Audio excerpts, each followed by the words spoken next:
separate video, just the interview on my channel as well. This week I'm going to be talking a little bit about Terrence Howard, getting a little philosophical, and then also going back into some more American diffusion ideas of people coming over here before Columbus, some more proof. Going to go a little bit more in depth into some of the examples I mentioned last week, because that was a very rushed introduction to them. This morning I watched a video. It was titled something like "The Real Reason Idiocracy is Happening in the Real World," right? And idiocracy explains it as dumb people are breeding faster, smart people are breeding slower, so the average IQ is dropping. And this guy suggests that that's not the real culprit. The real culprit is foisting off the responsibility of knowledge and understanding. And I entirely agree with it. You see, everyone is just so ignorant today. They have absolutely foisted the responsibility of understanding off onto the experts. You see this religion of science that is, I was going to say blooming, but it's really in full swing already. And all of this has really been quite blackpilling the last, month or so, a little bit longer than that. Like, just realizing, I already knew generally how the archaeology world worked, but, I'm much more directly interacting with it now.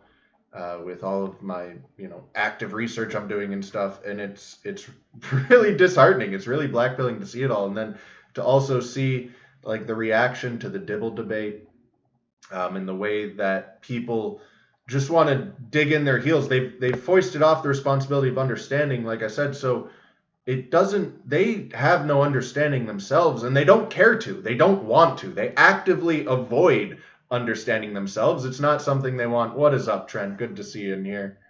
And so, I was talking about how competition has become twisted, and it's this sick game of tearing everyone down, and like all of these things are interconnected and all feeding into each other. When you decided what the truth is, because the experts have decided what the truth is, so you know the truth, but you have no understanding of the truth, but you're willing to defend the truth and attack anyone who, disagrees with it. And you're not only willing, you're eager. These people are outright eager to get into these fights and to, try and make their opposition look like idiots and call them bad names and all of this kind of stuff. And it's just, none of it has anything to do with the actual truth or information or trying to reach the truth or real information. And it's just very blackpilling. And then you see Terrence Howard. I don't know if any of you guys caught the Terrence Howard interview on Joe Rogan, but it's being quite warmly received, at least by certain people. If you go look in the comments of YouTube, they're pretty darn positive, which is also quite discouraging. Because I was surprised how much I did agree with Terrence Howard. How many things he was saying where I was like, man, he is spot on. Thank you, Mr. Slav. Yeah, it was getting hot out. Yeah. And then he says other things, like 1 × 1 = 2. And it doesn't take a genius to scrutinize this and see that it doesn't pan out. What about 3 × 3? Is that 6 or is that 9? What are we doing here? Is 3 × 1 4 now? Like, it falls apart under the smallest amount of scrutiny. But he goes on to say quite a bit of things. He talks about his new method of flight that he's invented, which is far as I can tell, is just a less efficient version of a drone. There's nothing innovative or impressive about it. It seems to be a step backwards. You know, but he spoke very confidently about these drones, which is the same thing you see in the Dibble debate. Dibble spoke very confidently about the things he was saying, and it was frequently cited as the reason people believed him, that they believed he won the debate. Look how confident he is. So look how confident Terrence is talking about his new drones that are going to eliminate cranes. Because why haven't we eliminated cranes with our old drones, which have more efficient lift force than your drones, Terrence? It's because it's a completely ridiculous idea that makes no sense. I mean, theoretically, we could hook 1,000 drones up to a rock and lift it. We just wouldn't do it because it's not efficient, and it's not going to be any more efficient with Terrence's drones. But he said it so confidently, guys. Didn't you see Joe Rogan nodding along with him? Wow, that's incredible, Terrence. You know, and so people buy into it, and it's just a really sad state of the world. The avoidance of actually thinking and critical thought is seemingly overwhelming. You know, it's just it's very blackpilling to me, fellas, to be honest. I'm getting real blackpilled, and like last week's episode was so fantastic. I should be riding the high of that, and yet I feel quite drained and blackpilled. So I need to pull my head out of this. And it's like all of this again is interconnected. Like I've been reaching a point where I would like to reach a larger audience. It would be very cool to reach a larger audience. I've started having those desires, you know, and to do so, like the type of content I'm doing doesn't do that. I need controversy. I need, you know, to be just asserting things as fact rather than hypothesizing, because that's what people want. They just want someone to tell them what's going on. They don't want to think about it.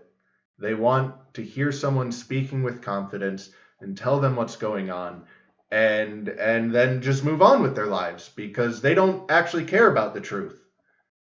They don't want to think about the truth.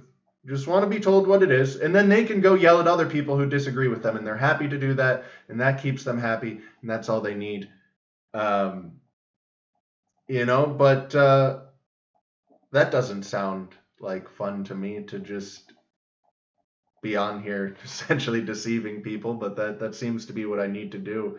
Stir up controversy and be deceptive with my presentations, and that'll get me more viewers, you know.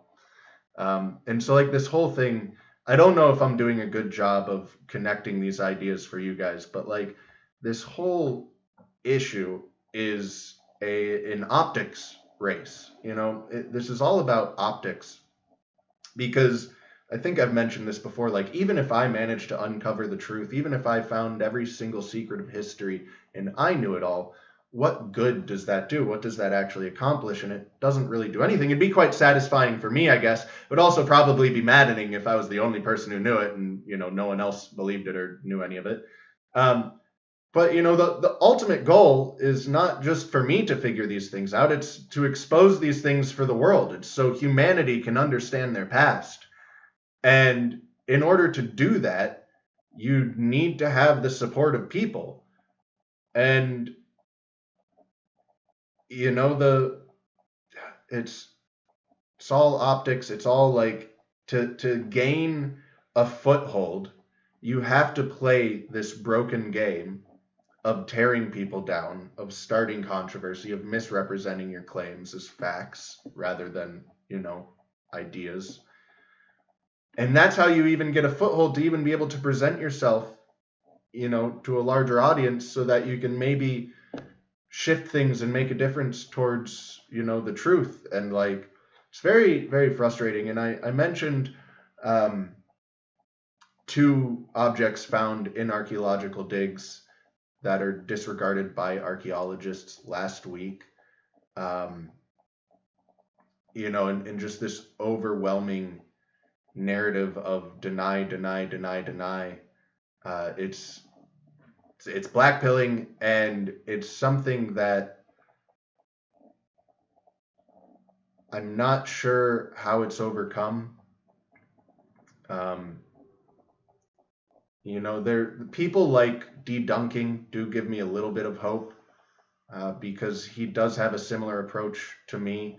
But I see even him, he participates in what I was just describing of like starting controversies, presenting things as fact, misrepresenting things. He does a much better job than most people, but he's still playing this game. And I think he's doing it to play this game. Like, I don't think that's actually his,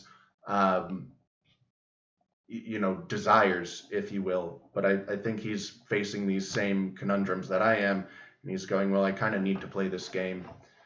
It's all just a bit discouraging. But back to Terrence Howard. I'm getting lost in the sauce here, fellas. I'm getting lost in the sauce here. So Terrence Howard really did say a lot of things that I agree with, actually. And it's yet another example of me being uncomfortably in agreement with an actual schizo.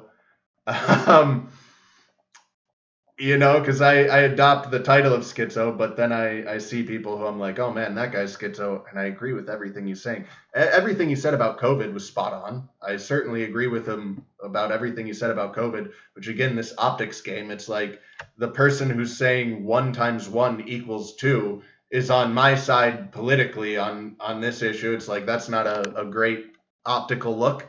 But more importantly, he made these really bombastic claims about his childhood. And I think a lot of people are probably rightfully so, critical of these claims. They're extremely egotistical. So was his entire presentation. He talked about saving the world and destroying the world at his whim, essentially. But he claims to have memories from the womb, which is not what I want to focus on. But he also claims to have just kind of been bequeathed knowledge as a child. He had this innate understanding of things when he was born. And that's something that I actually think absolutely happens. I mean, you look at a lot of the savants in history, and a lot of people do just seem to have this innate understanding. A lot of the developments that are made technologically, these big leaps that are made, like, they're not always made by this little gradual progression. They're often made by someone who comes along with like a full understanding of the end goal and then like works backwards from there. This innate understanding. Not to be too egotistical myself, but like, as a child, I seem to have quite a bit of innate understanding, and a lot of my adulthood has actually been trying to recover the things that I understood quite well as a child, that had kind of been taught out of me as I got older, because I'm finding that my initial instincts, or whatever you want to call them, seem to have been right. So I think he is onto something there. And he talked about like the rat study where you teach 100 rats in a lab how to do something, and you can go inspect rats in a totally different location, and it seems as if they were taught this same thing. The learning has been transferred. Once a certain number of rats achieve this understanding, the understanding seems to diffuse to all rat populations. So it's this idea of the collective consciousness, the idea of like the Akashic records. And I think there is something there. However you want to think about it, there does seem to be something that people are accessing. And I think a lot of people access it very partially. Like Terrence, I wouldn't be surprised if he actually was gifted with some innate understanding as a child, but then you clearly see his ego has gone fully out of control. And I think those two things are incompatible. If there is this Akashic record, this collective consciousness that you can access, that you can draw from, The larger your ego becomes, the less I believe you're able to draw from it, right? So, gifted a little bit of insight, ego takes over, that insight's corrupted, and you get 1 times 1 equals 2. You get all of this talk of these drones that are going to revolutionize the world and save everything, even though there's absolutely nothing to them as far as I can tell. You know, in his claims about chemistry, everything is hydrogen. No other elements actually exist. Everything's just hydrogen on different frequencies. Doesn't seem to be validated by anything, but, you know, elements of truth can be contained within this stuff. I don't really know anything about what he was talking about, frankly, but he was talking about, you know, the different elements having different frequencies. There being multiplications, you know, like hydrogen, if you multiply it by 4, is the same frequency as carbon, and you go all the way down the chain kind of deal. Is it what he's suggesting? It seems pretty clear it's not, but like, could there actually be some kind of relevance to that information? Quite possibly. So I think there actually are some elements of truth to the things Howard is saying, as completely ridiculous as the things he's saying are. He's absolutely not a genius. He's absolutely not going to save the world. You know, and hey, if I'm wrong, great. Bring out the tech and show us. He's claiming that he's got this tech, like, it, from the way he's talking about it, we should be able to see it in practical use in the very near future. So bring it on, you know. But mostly I wanted to focus on just the element of confidence and how easily that sways people. Like, he kept referring to his patents. I have 79 patents, or whatever the heck he's got, right? A patent really doesn't mean anything. He kept using this as proof of validity of his ideas being correct and practical, and people are so willing to accept it. They are literally willing to listen to a guy saying that 1 times 1 equals 2, and just because he's confident and there wasn't any real pushback in real time, Joe was just kind of nodding along, thousands of people just go, yep, that's the truth. That's what I believe now. And so, you know, in this optics game, theoretically, it could be really, really easy to create a really big swing and shift away from this current narrative and towards actual discovery of history and the truth and all of this stuff. If people are that easily convinced and that gullible, and same thing with the Dibble thing, you know, he spoke confidently, so he's got to be telling the truth. You know, maybe I do just need to start lying. Maybe more of us need to start claiming all of our stuff as fact, just to try and shift the narrative away, and then actually try and focus in on the truth. I don't know, fellas. I don't know the answer. It's all looking grim to me. So it's all looking grim. Let's see here. I did watch that video posted, by the way. It was pretty funny. Even the World Bank says we are abusing freedom of speech. That was pretty good comedy.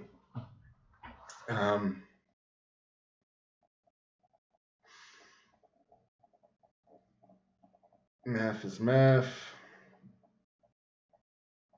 Yeah. Yeah, Terrence Howard being a distraction.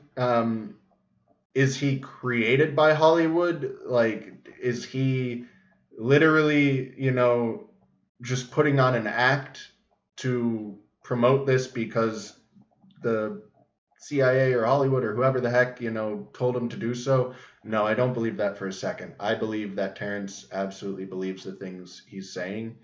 The question is, you know, is he being promoted as a distraction? You know, is Hollywood going, oh, look, here's an opportunity to just lead people further astray? All of this is humiliation ritual. All of it is trying to separate people from truth and reality. I've been on that since episode 1. It's pretty clear. Hey, Mr. G, how you doing? What's up? Yeah, I'm unmuted. You should be able to hear me.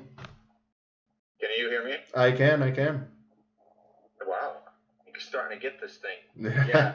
Hey, don't be too black pill, dog. Listen, the interwebs, in my opinion, it works like you said. It's a gamification thing, right? Like younger or newer creators need to take down and pick on or whatever you want to call it, or throw shots at bigger ones, right? And that's the way you come up at it. It's like the way of the world, yeah. That's what, right.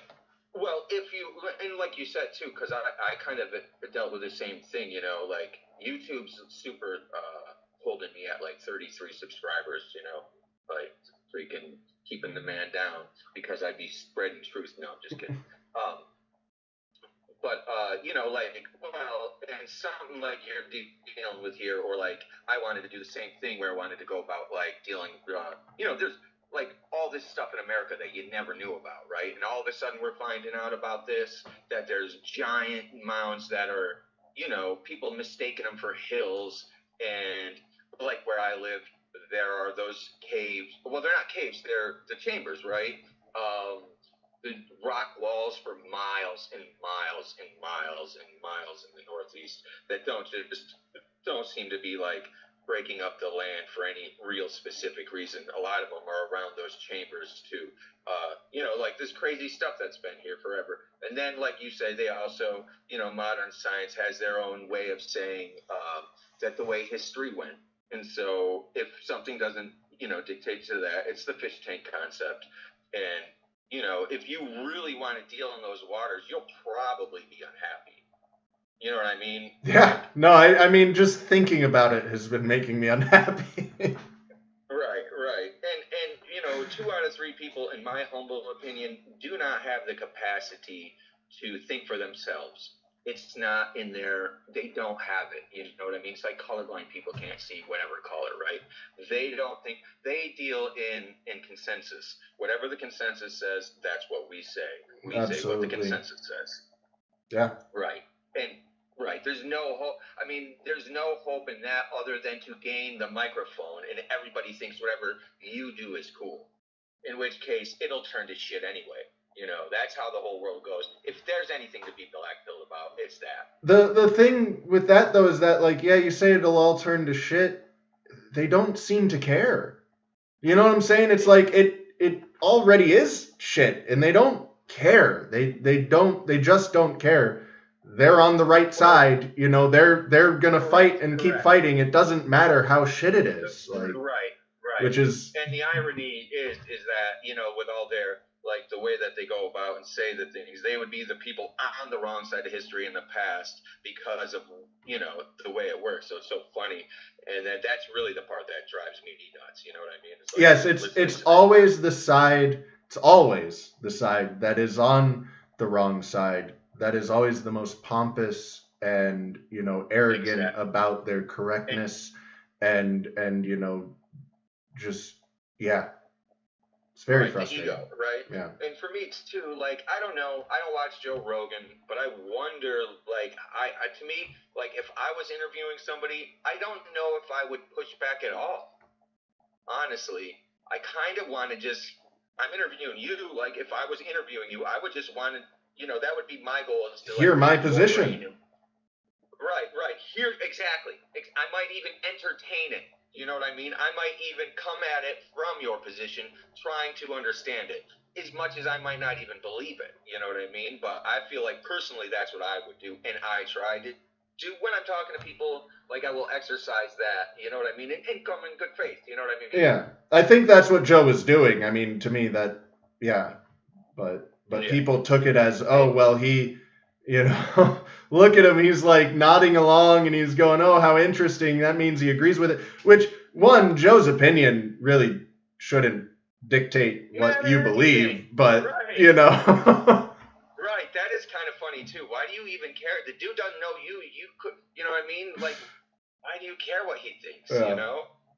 And why wouldn't you think that he was just talk show hosting it, trying to make it? I mean, he's not one of those bombastic, like, bite you kind of guys, right? And as far as his personality, you know how some hosts are really antagonistic, right? Purposely. Yeah. He's not like that, you know what I mean? So why would you think all of a sudden he should have to for something too? You know what I mean? Like, you let the crazy speak. It's entertaining. And it was quite entertaining. Like I said, uncomfortable because he would switch between this totally ridiculous claims to like going into completely coherent thought that I'm like, I agree with every word he's saying, right back to like the ridiculous claims, you know. Right. But yeah, it was I entertaining. did watch it. I do, I don't get math very well. It took me, I was in the dummy math class in school. It took me 2 years to do the regular one. So I stopped that then at like 10th grade, dude. That's the last time. I'm a segregationist when it comes to math. I don't think letters and numbers should mix, dude. Separate but equal here. Yeah. But, all right, Doc. With that, Yeah, man. take it easy. I'll see you later, Tater. Bye. Thanks for calling in. Take it easy. So, just as I've been philosophizing, if that's a word, about all of this stuff, like I've been thinking more about this recent law in America, which is like the most black-pilling thing of all of this. And I understand the archaeologists did not make this law. I would guess the archaeologists probably hate this law.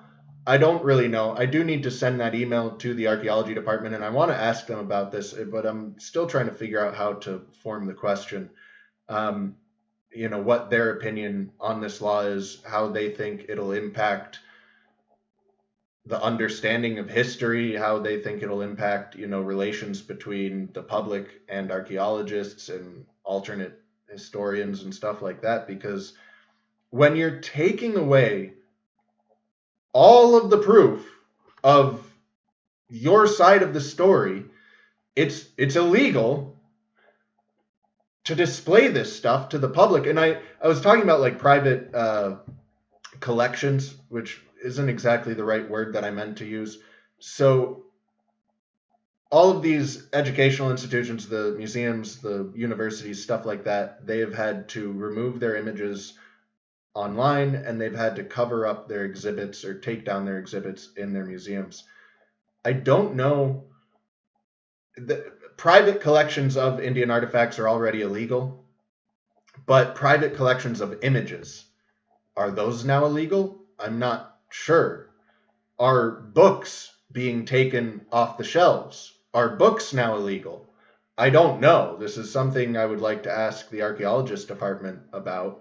Can I no longer even go and get a book that has a collection of Indian artifacts in it anymore? I don't know. It seems like maybe I wouldn't be able to. I mean, they took them down off online. You're not allowed to display them online or in person.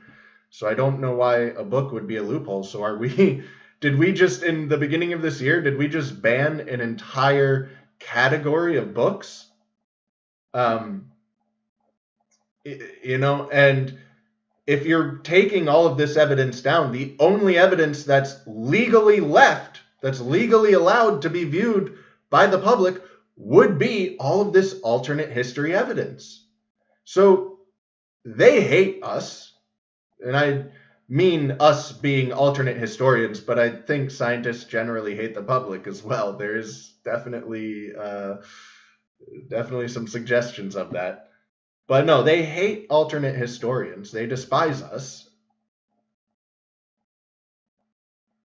And again, they didn't make this law, but like, I don't see how this law could do anything except fuel much more, division between archaeologists and the public. Like, not only can we only see the alternate stuff, the alternate angle now, but all of that's hidden. Like, that alone being hidden is like, okay, well, what are you hiding and why? So yeah, I don't know. It's I'm black-pilled, fellas. I'm real black-pilled. I am. Terrence Howard is a white Negro half-breed who are the most susceptible to bipolarism and delusions. It's no surprise. I don't know. I don't think that's true. Are you forgetting about the Jews, Mr. Slav? Come on, Slav. Amateur mistake there, fella.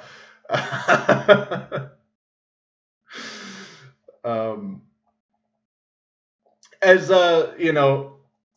this comment just made me think of it. in my research, I've been trying to go back to earlier research, trying to get, just information on anything is difficult, like reliable information. Um, so I've been trying to go back to, the 1800s and stuff like that, and the researchers and archaeologists that were going on there. Henriette Mertz is good. She's got a couple books. They're short books. They're really short books. I skimmed one of them. It was pretty cool. It was about the Michigan relics is the book I read of hers, and I've covered most of what she's covered in the book, but it just goes a little bit more in depth into her reasoning as to why these things are legit. She talks about how there's very obviously different people creating these things. She goes into all of the die cast stamps. So some of these were chiseled, some of these were stamped in the clay. They had letters that they were stamping, and the letters were there were like multiple versions of these stamps for each letter for like different sizes and stuff. So, just the labor of making all of those stamps is quite a bit. And then the fact that you had she doesn't go into this in the book, this was just a thought I was having. The fact that you had a reporter who dedicated over a year of his life to trying to prove that these guys were faking this, and he was not able to find any proof, and no one has ever found any tools or any evidence that these guys were faking. 10 plus thousand minimum artifacts, 30,000 plus potentially, that these two guys are supposed to have created. No tools, no scraps, no anything has ever been found, and they were very much under scrutiny. On top of that, a large number of their excavations took places on mounds that had trees in them. The trees, the roots were all intertangled with these artifacts. Like, that happened over and over again. And the same thing happened in one of the examples I gave last week, the Bat Creek Stone. So the Bat Creek Stone, the translation is only for the Judeans, is what it would translate to in Hebrew. And there are the letters don't match exactly. I'm using air quotes because when I say exactly, I mean they are so damn close. We're like they very clearly are Hebrew letters. This one is not ambiguous like some of these other examples. You have the supposed Minoan writing up in Michigan, and it really doesn't match all that well. There's some characters that are the same. There's some characters that look similar. These are the exact same characters. I think the biggest difference, the biggest discrepancy was that, let me pull up an image of the Bat Creek Stone here, just so I can show you what I'm talking about. So that's the upside down. Oh, no, wait. That's the right side up orientation, I believe. That's the Hebrew orientation. Does this give a direct comparison of the letters? Not quite, but kind of. So anyways, this right here is the reason this was dismissed as ancient Hebrew writing. This comma.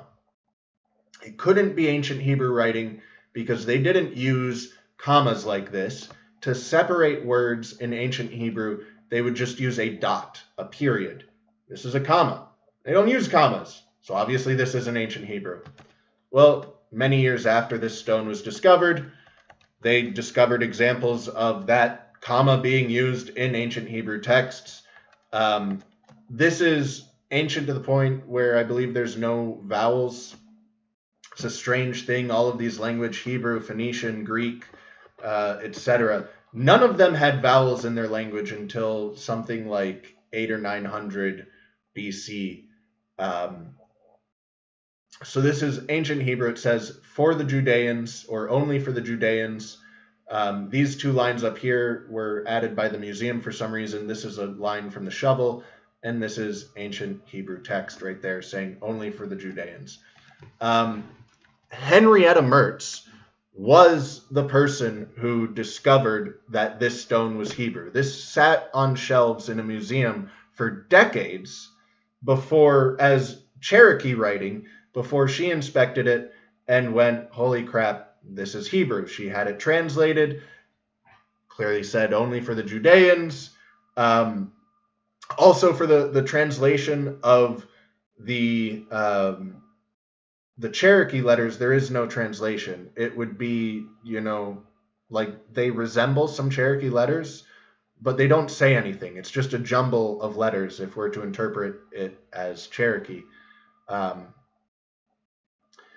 There was another study done in 2010 where some researchers went back and looked at all of the source information for this archaeological dig way back in the day, and they concluded that this thing had to be the same age as the skeletons that were found on the same dig in the same mound. There were, I believe, 9 skeletons found in this mound in Back Creek in, is it Tennessee, I believe? And for the same reason I was talking about earlier, there were tree roots. This tablet was found intermingled within the tree roots, which were also intermingled with the skeletons. So their conclusion, after they read through the process of this being dug out and the notes from the original archaeologists, they go, this couldn't have possibly been planted. It has to be the same age as the skeletons, and the skeletons are, I don't actually remember the age off the top of my head, unfortunately. Skeletons are old, definitely pre-Columbus. This guy did get slandered by the archaeological community. He did get accused of planting this stuff. But like I said, it was several decades after, it was like 30 or 40 years after this discovery before people figured out that it was Hebrew. So I think the guy might have been dead at that point. So he was posthumously slandered. They had no problem throwing him under the bus and accusing him of planting this.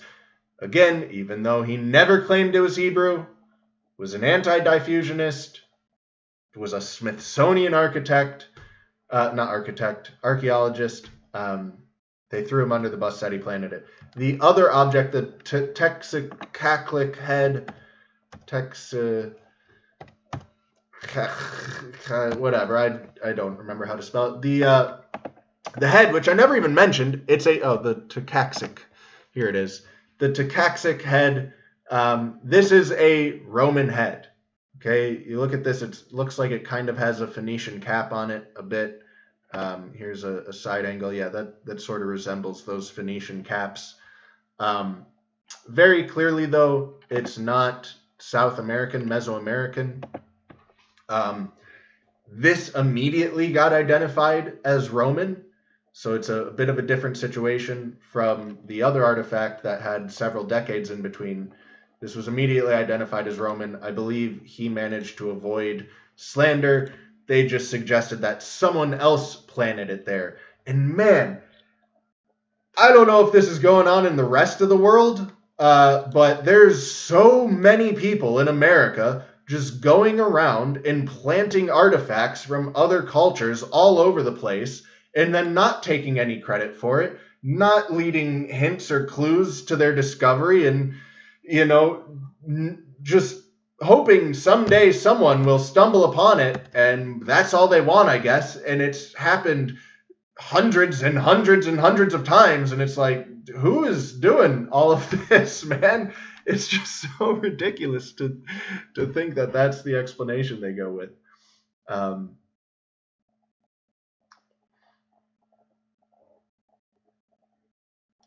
Yes, they are definitely anti-Semitic, that's for sure. All of this, I guess, all this blackpilling along with it is like, I do try to narrow my focus. I am a very open-minded person. I will entertain just about any idea, but my goal is to try and find the idea, to find the truth, figure out what actually was going on. And you can't really do that by just like fully entertaining every idea all at once. It's just way too much. So you do kind of have to narrow things down. You have to kind of eliminate things and go, okay, maybe it's one of these three. Let's head down that path, see where it leads. You can't just branch out in all directions forever and ever. But these laws, the idiocracy, the you know the degree of denial from the archaeological community, all of this kind of stuff, it's making me kind of reevaluate things that I've sort of dismissed, these more radical ideas, and it's like I kind of have to open everything back up again, because it's like there's just so much lying and so much deception. It's just difficult. It's difficult to make sense of everything when there's so much bullshit from all angles out there. So, Uruguay. I wanted to talk a little bit about Uruguay. So I'm trying to read Henriette Mertz's work because it's interesting to me. I'm enjoying it. And, she's, along with many other people, puts forward this whole idea that the Romans were coming over here, that there was, trade going back and forth, that they had fully discovered America. She herself found 2,000 examples of Roman writing on stones in Uruguay, Greek writing, I believe, actually. And Uruguay has a very interesting connection to Greek still today. There's like this very strong appreciation and admiration and preservation of like ancient Greek culture in Uruguay today. There were some Roman swords found potentially in Uruguay. There have been thousands of Roman Greek coins found in Uruguay. And then this connection that still lasts through today with Uruguay and Greece. They've actually got a pretty small Greek population. If you Google, it's suggested it's 6,000 that are, at least, I think that's the number that fluently speak Greek. So genetically it could be more. I don't know. But yeah, you'll find lots and lots of references to this connection of modern Uruguay to ancient Greece. And they're not coming at it from a point of, oh, ancient Greece was over here, just like Uruguay has an obsession with it, kind of. Why do they have an obsession with it? Maybe it's because they were over here. Maybe it's been maintained that entire time.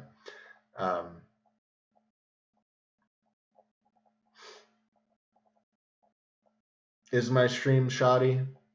I might be on... Yeah, I'm not on 5. I don't know why my computer always reverts to the 2G instead of the 5G.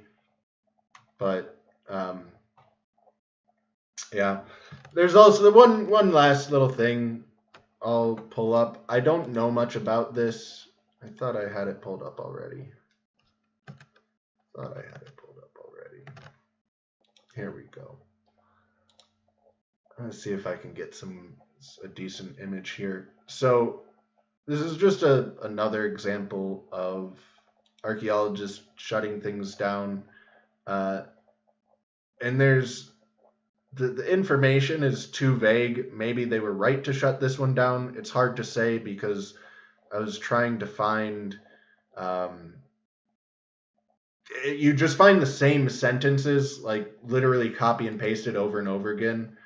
Which isn't the most encouraging that it's real and legit, but real people were out exploring this. A real archaeological team did go out and explore this and concluded that it was fake. There are some more images out here. I saw some in videos. There's some images that have like the explorers there. This is one of them, but there's more out there. So this is a supposed pyramid in is it Ecuador? It's where I can't remember where it is. Yeah, Ecuador. So in the middle of the jungle in Ecuador, they find this 60-meter square base with 60-meter or maybe 80-meter square base with 80-meter tall, flat surface slopes. These are the rocks making up that surface. They, kind of appear to be shaped. There's you see several examples like this where they have this L shape, right? Which is very cyclopean in nature. Allegedly 30 tools. Let's see if I can pull up an image of one of these stone tools. 30 stone tools were found in the surrounding areas, as well as stones with circular holes drilled in them. I'm not getting much through Google here, but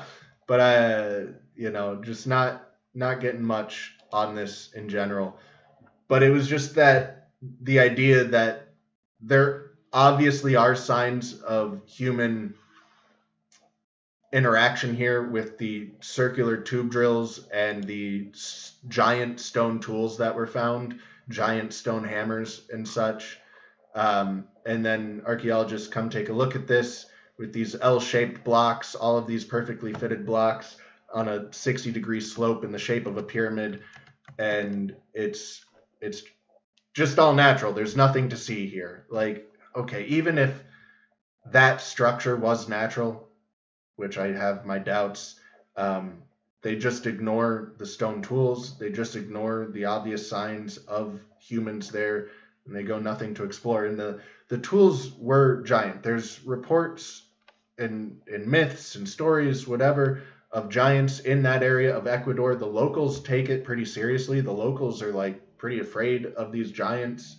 And then giant tools are found at this site, which at first glance certainly looks potentially man-made. And it just gets disregarded. This guy has been trying to get funding to do the research himself since the archaeology community won't do it. He's been trying since at least 2012. He's been trying for like 12 years now. Doesn't seem like any further developments have happened. So it's just this this whole attitude of history and archaeology.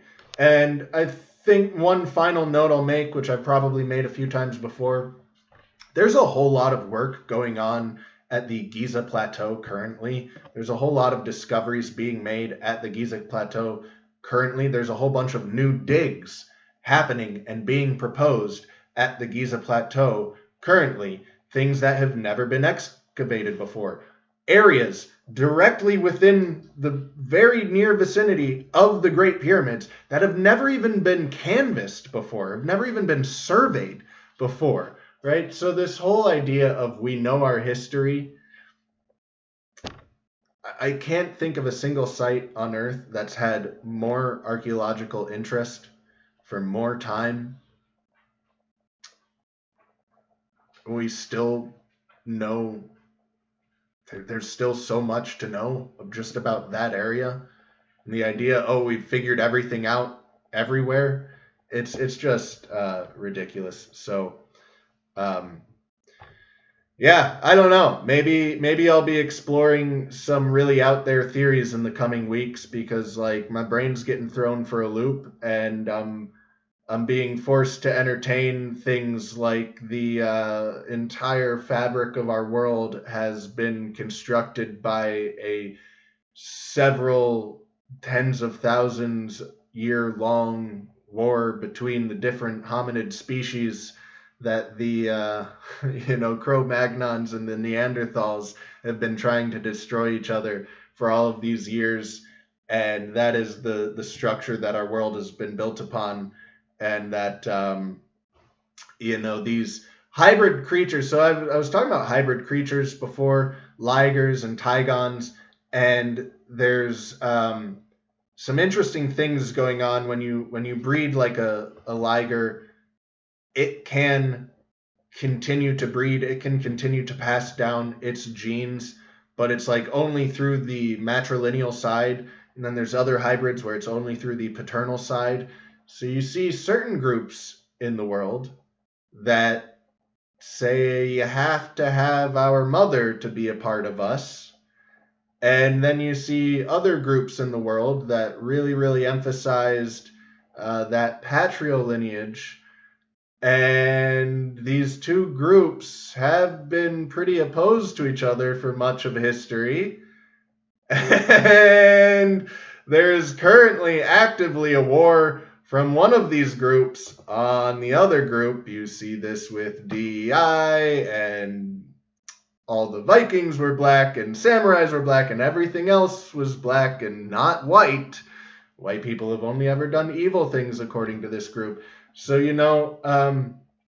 ideas like that are things that I'm like being forced to take seriously again, because that's the level of bullshit that we're being fed. Like, I can't even write something off like that, because that's no bigger bullshit than the bullshit we're blatantly being fed. Why not, So I don't know. Hopefully you guys calm down.